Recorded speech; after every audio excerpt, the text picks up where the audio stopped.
அஸ்ஸலாமு அலைக்கும் வரஹ்மத்துல்லாஹி வபரகாத்துஹு. தினமும் ஒரு ஹதீஸ்.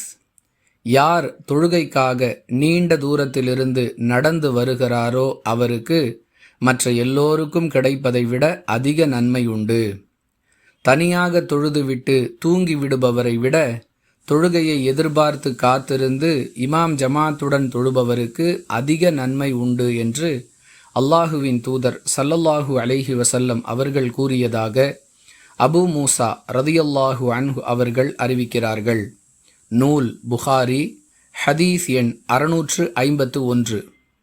அன்பிற்குரிய அல்லாஹுவின் நல்லடியார்களே, எளிய முயற்சியில் அதிக நன்மையை பெறுவதற்கான பல வாய்ப்புகளை அல்லாஹ் ஏற்படுத்தி கொடுத்திருக்கின்றான்.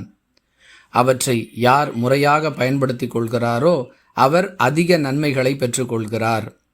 அந்த வரிசையில் தொழுகைக்காக நீண்ட தூரத்திலிருந்து நடந்து வருவது, தொழுகையை எதிர்பார்த்து காத்திருப்பது, ஜமாத்துடன் தொழுகையை நிறைவேற்றுவது போன்ற வழிமுறைகளை இந்த ஹதீஸின் மூலம் ரசூலுல்லாஹி ஸல்லல்லாஹு அலைஹி வஸல்லம் அவர்களை கொண்டு அல்லாஹ் நமக்கு கற்றுக் கொடுக்கிறான்.